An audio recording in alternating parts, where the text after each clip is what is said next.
Allez, bonjour à tous, j'espère que vous allez bien. Aujourd'hui, brief intraday swing sur le BTC. On verra les réactions vendeuses qu'on a eues hier en fin de soirée, plus aujourd'hui, réactions vendeuses également. Est-ce que c'est grave? Est-ce qu'au contraire, on a des opportunités pour se positionner? Je vous montrerai un trade qui est en cours sur le BTC.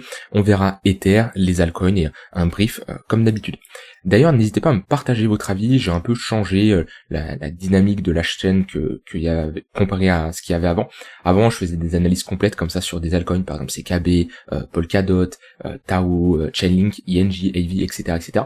Maintenant, je me concentre plus sur du trading pur sur BTC, tout en implémentant des analyses d'altcoins en fin de vidéo, qui sont pas aussi longues que ce que je faisais avant, mais bon, format assez différent. Dites-moi si vous préférez avoir plus souvent, comme ça on parle de trading pur, de positions que j'ai prises, on cherche des setups ensemble, ou alors si je continue bien sûr les briefs sur BTC, mais que je fais voilà une fois sur deux une vidéo sur des altcoins comme je faisais avant, RNDR, BTC, Tao, Chainlink, etc., etc. On va dire une fois sur deux, une fois sur trois, une vidéo d'altcoin. Ça m'intéresse, dites-moi vous ce que vous préférez. Moi dans tous les cas, peu importe, mais c'est un format qui est différent. En ce moment on se concentre vraiment plus sur du trading court moyen terme, voire je vous dis mes journées de trading, comment il se passe, les trades que je prends. Comme je dis, j'ai pris un trade sur BTC, on va voir ça après, et rien ne m'empêche de faire des analyses sur les altcoins. Je trouve ça plus c'est différent, ça dépend toujours de votre approche, si vous êtes plutôt sur des altcoins sur du long terme ou si vous essayez de spéculer sur du court moyen terme. Partagez-moi votre avis, ça m'intéresse et je verrai en fonction de vos retours ce que vous en pensez.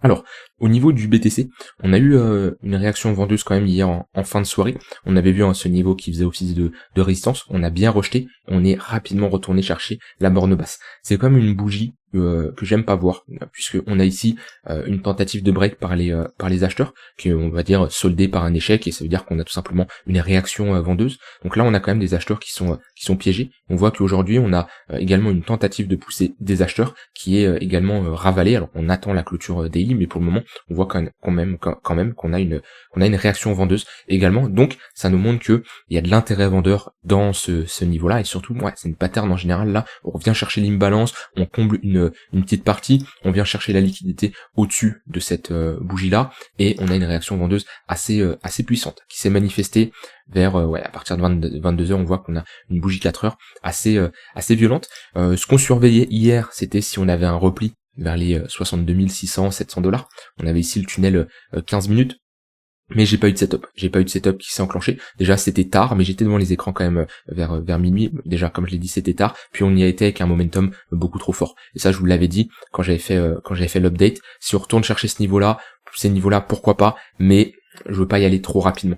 Et ici on y a été, on le voit en 15 minutes, le momentum est beaucoup trop fort. On n'y va pas doucement, en poussant la divergence BCR, etc., etc.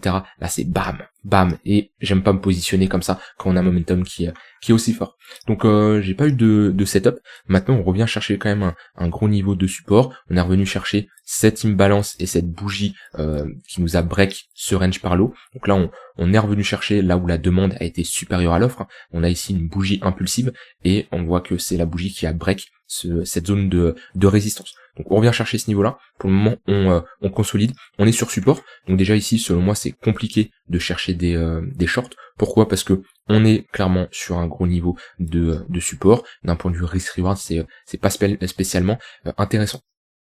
À l'ouverture du marché US, on a une bonne poussée, ici 15h30, on a été prendre la liquidité, puis on s'est retourné. Donc on a pas mal de volatilité. Je me suis positionné sur le marché, je suis rentré ici sur un setup automatique qui est un setup de reversal. Le but c'est de se positionner sur une extrémité opposée pour aller chercher l'extrémité de l'autre côté. Donc j'ai ma réaction acheteuse, j'ai un break, j'ai tout ce qu'il faut, j'ai le setup qui s'enclenche, puis voilà, la position elle est en courte. Alors pour le moment je suis en légère perte, on voit qu'on a eu pas mal de volatilité, mais c'est comme ça, je montre les gains, je montre les pertes.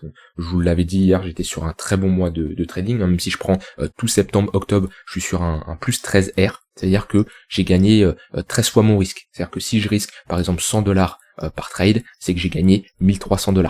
Si je risque 1000 $ par trade, c'est que j'ai gagné 13 000 $, etc., etc. Donc j'ai gagné 13 fois mon risque.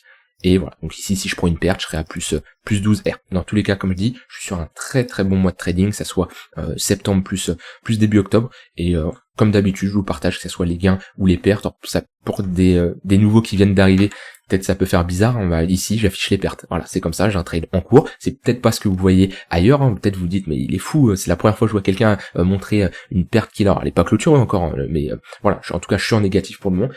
Peut-être certains vont se dire non mais j'ai jamais vu ça, le mec il montre qu'il est en train de perdre ses trades. Voilà, ici on est dans le vrai, on est dans le concret, on est transparent. Je vous dis pas que j'ai 98% de win rate, je vous dis pas que je double mon capital chaque mois, c'est pas du tout l'approche que je veux montrer du trading, en tout cas c'est pas du tout l'approche que j'ai. Il y en a beaucoup qui ont cette approche sur YouTube, beaucoup de vendeurs de rêves, mais c'est pas du tout mon but ici. Mais voilà, en tout cas, comme je dis, je vous montre que ça soit les trades perdants ou les trades gagnants, et dans votre trading, vous devez accepter d'avoir des trades perdants. C'est obligatoire. Si vous arrivez ici avec un esprit où vous vous dites c'est impossible de perdre, je vais avoir 100% de win rate, je vous le dis clairement, le marché, il va vous ramener à la raison, parce que ce n'est pas possible, et la perte fait partie du trading, d'accord. C'est impossible d'avoir une stratégie 100% de win rate, d'accord. Même du 95, 90, peut-être qu'il y a des gens qui ont des stratégies comme ça, mais déjà le win rate est toujours associé au risk reward, parce que quelqu'un qui a un win rate de par exemple 50%, super, sauf que si cette personne-là a un risk reward inférieur à 1 pour 1, elle perd de l'argent. Qu'une personne peut avoir un win rate de 30%, mais avec des setups à 3, 4, 5 de risk reward, ça veut dire que la personne risque 5 pour gagner 1, et même avec 30% de win rate, elle peut être rentable. C'est-à-dire que oui, en trading, on peut être rentable en ayant plus souvent tort que raison. Ce qui compte, c'est quand vous gagnez combien, quand vous perdez combien. Si quand vous perdez $100, mais quand vous gagnez 400$, vous n'avez pas besoin d'avoir 70% de win rate pour gagner. Par contre, psychologiquement, faut accepter d'avoir plus souvent tort que raison. Certains ne peuvent pas parce que ils se disent, voilà, ils ont besoin d'être confortés mentalement parlant, d'avoir au moins une fois sur deux raison et une fois sur deux avoir tort tout simplement. Donc ça dépend surtout de votre psychologie.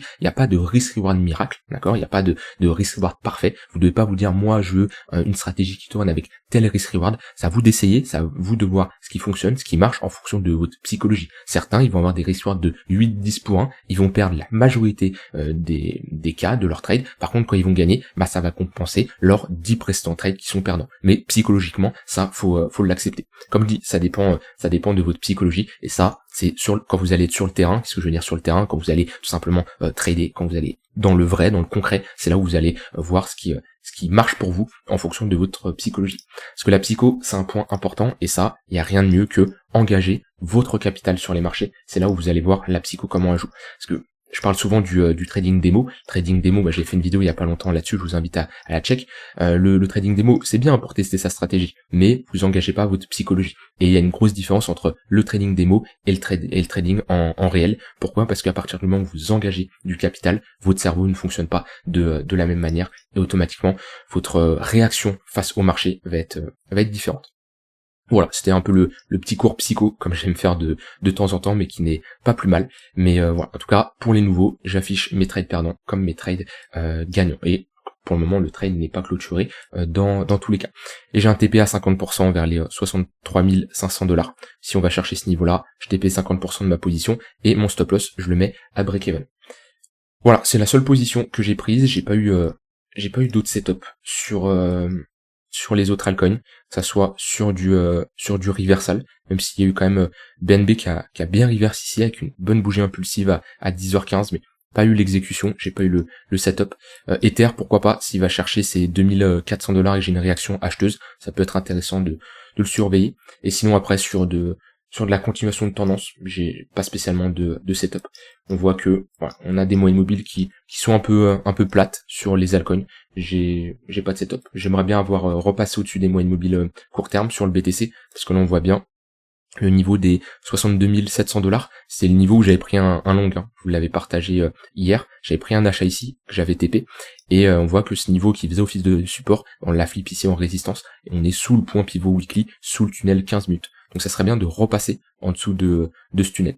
Et voilà, là le tunnel 5 minutes il est globalement plat, mais vous voyez ce que je vous avais dit ici, hein, ça s'applique même dans une dynamique baissière. Je vous avais dit que si on a une forte impulsion à la hausse, ce qui est intéressant c'est surveiller les premiers pullbacks qu'on fait dans le tunnel 5 minutes. Vous voyez là les premiers pullbacks en confluence avec le point pivot weekly, il y a de la confluence ici pour chercher des shorts sur vraiment du scalping. Mais en tout cas pour le moment, un 1 heure plat, un 15 minutes plat, je préfère avoir un fort momentum, une forte impulsion, que ça soit à la hausse ou à la baisse, pour prendre des décisions sur de la continuation de tendance.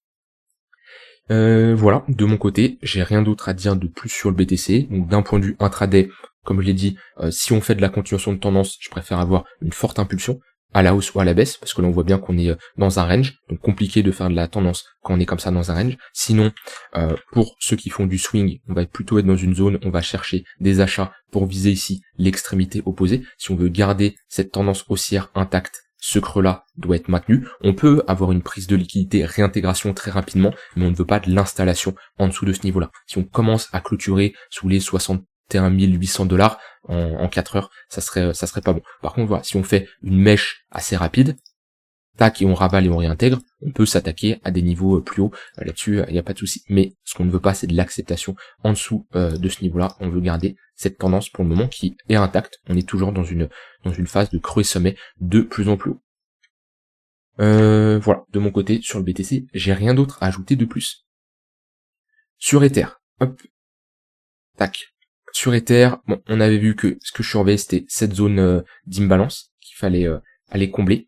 Et également, je cherchais des shorts dans le tunnel 1 heure. Pareil, je n'ai pas eu de setup qui sont exécutés pour chercher des shorts, même si c'est un niveau que je surveillais. Et actuellement, on a le tunnel 15 minutes qui fait office de résistance. On le voit bien, on est repassé en dessous pour le moment. Mais sur Ether, ça change pas. On est quand même sur une zone, on va plutôt privilégier des achats. On est dans cette zone d'imbalance, dans une précédente zone d'accumulation. Donc là, pour quelqu'un qui fait du swing, moi personnellement, je serais plutôt dans une zone chercher des achats pour viser un retour globalement dans la zone des 2600 $, entre les 2580 $, 2600 $. C'est la grosse zone de résistance. Par contre, il faudra faire attention ici à bien prendre des profits. Voilà. Mais dans tous les cas, sur Ether, j'ai du mal à le trader. Franchement, en fait, j'ai très peu de setups qui s'enclenchent dessus et il manque de peps pour la continuation de tendance. Tous mes setups s'exécutent sur BTC ou d'autres altcoins, mais sur Ether, il se passe pas grand chose. Donc, à part avoir, comme je l'ai dit tout à l'heure, du trading en mode automatique, c'est des setups tout simplement qui sur un grand nombre d'échantillons de trade m'ont montré comme quoi ils étaient rentables. Donc je les exécute dès que j'ai mes setups qui s'enclenchent. Donc à moins d'aller chercher ce niveau-là, mais sinon pour la continuation de tendance ou pour un peu du trading discrétionnaire, je vais pas avoir de setup actuellement sur Ether. Et ça, c'est à cause de un peu ETH-BTC qui est globalement faible. Maintenant, on peut s'attendre à une réaction, vu qu'on est quand même sur un niveau de support, on est sur un précédent creux, où on a eu quand même cette forte impulsion, c'est pas à négliger, on a eu ici une bonne réaction, ça nous montre quand même que la demande a été assez forte là-dessus, en tout cas plus forte sur Ether que sur BTC, au vu du pump qui est de 8%. Maintenant, la dynamique de fond reste baissière. On voit qu'on a toujours un 4 heures qui fait office de résistance et un 1 heure qui fait office de résistance. Mais on est quand même sur un niveau de support, donc je chercherai plutôt des achats. Si on commence à parvenir au-dessus d'une heure, on pourra rapidement aller chercher le tunnel 4 heures. Voilà pour BTC et Ether. Assez rapide. Allez, la Bitcoin dominance, on est toujours dans une phase de latéralisation. Enfin, latéralisation, on est dans un petit range là, mais range plutôt haussier, vu que les creux sont de plus en plus hauts. Maintenant, sur du long terme, on est toujours dans ce canal haussier. Et ce qu'il nous faut, c'est une rupture psychologique, une inversion en breakant le bas de ce canal et ce tunnel daily. De toute façon, on a une confluence entre le bas de canal et le bas de tunnel. Donc c'est vraiment ce qu'on va surveiller pour parler d'altcoin season, ce qui n'est absolument pas le cas. Au niveau des altcoins que je voulais analyser, j'avais Sei, j'avais Sui, et on va regarder les altcoins les plus fortes également. Alors, je commence par Sei. Parce que c'était une altcoin que j'avais bien aimé, ce qu'elle nous avait fait. Pattern de retournement, on voit bien ici, break, pullback, et on a une bonne impulsion, on a une dynamique qui reste haussière, avec des creux et des sommets de plus en plus haut. Quand je mets comme ça les moyennes mobiles, on voit qu'on a bien pullback au niveau du tunnel daily et du tunnel 4 heures. On est en train de repasser au-dessus des moyennes mobiles sur du court terme, on voit bien, là on est repassé au-dessus du 15 minutes, d'une heure, ça manque quand même de flux, de momentum, on voit que pour le moment on n'a pas un vrai break, et ça on peut le mesurer comment? Par l'écart qu'il y a entre les moyennes mobiles, on voit bien que ici on va être dans une phase avec un fort momentum, les moyennes mobiles sont bien verticales, on a des tunnels qui sont bien épais, ici ils sont beaucoup plus forts, donc ce qui nous manque c'est vraiment le break, avec ici des moyennes mobiles qui partent bien à la hausse, pour jouer la continuation de tendance et pour jouer les pullbacks.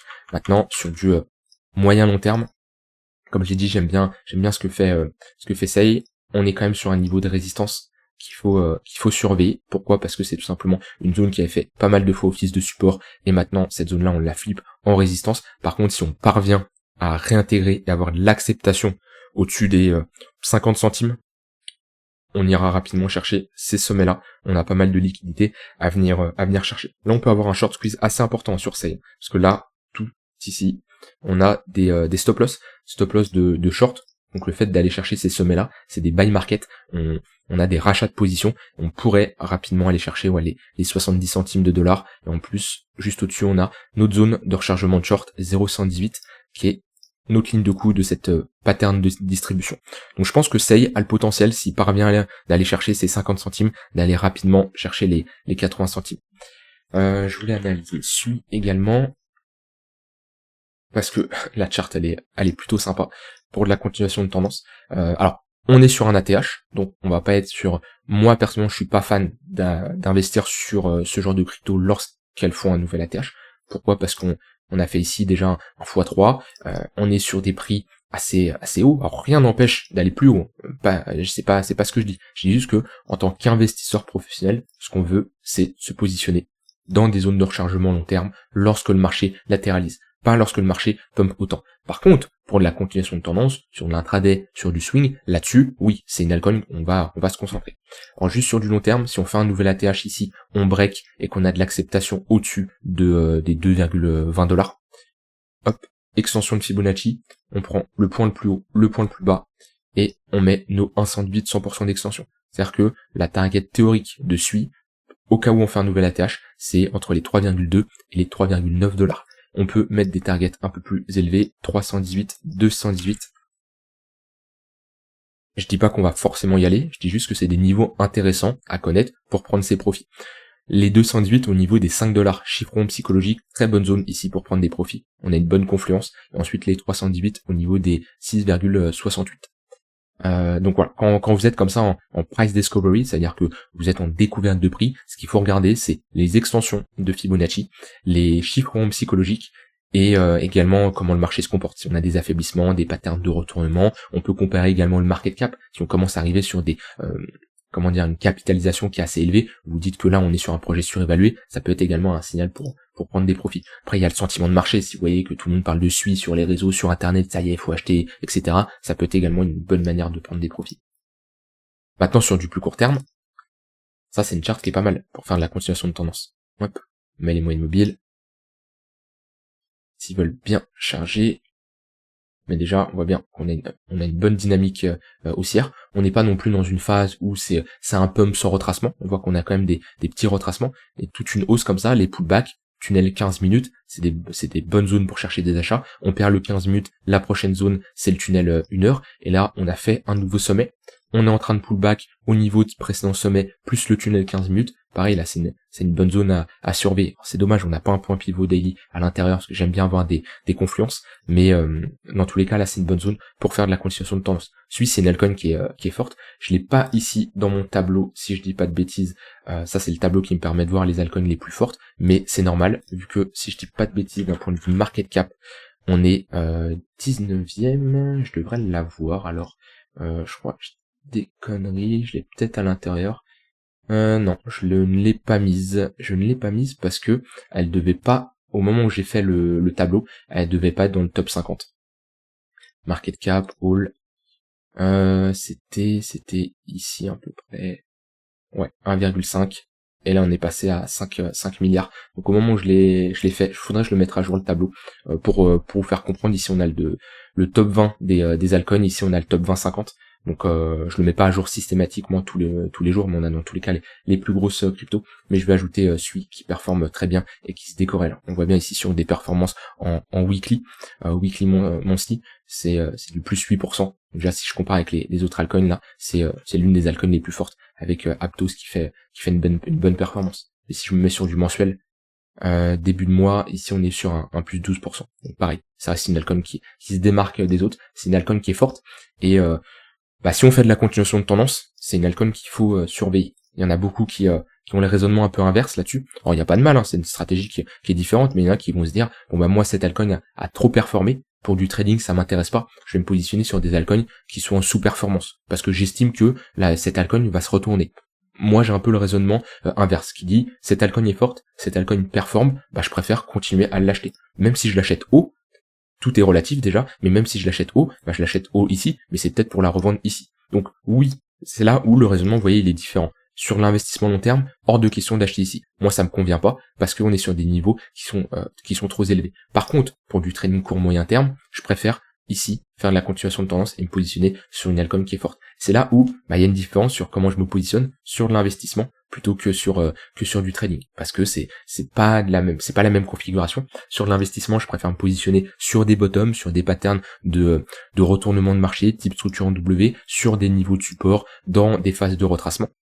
Par contre, sur du trading, je préfère me positionner quand on a comme ça une bonne tendance sur des pullbacks, mais des pullbacks assez rapides pour faire de la continuation de tendance. Au niveau des altcoins les plus fortes, on a BNB, APT et Tao qui performent bien. Ça reste les cryptos des derniers jours, dernières semaines qui sont sortis du lot. Donc pareil, on continue de faire de la continuation de tendance sur ces altcoins qui sont plutôt fortes, surtout Tao et APT qui étaient fortes et qui sont toujours fortes. Tac. Tao, moyenne mobile, ouais, 15 minutes qui soutient le prix pour le moment, donc on peut viser des nouveaux sommets. Maintenant, attention, pareil pour l'investissement. Moi, Tao, je m'étais positionné globalement dans cette zone-là. Ici, je ne renforce pas. Pourquoi ? Parce qu'on est sur une zone de résistance.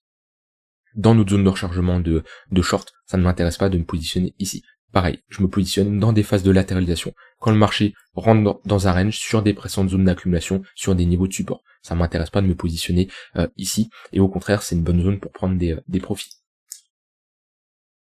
APT, hop.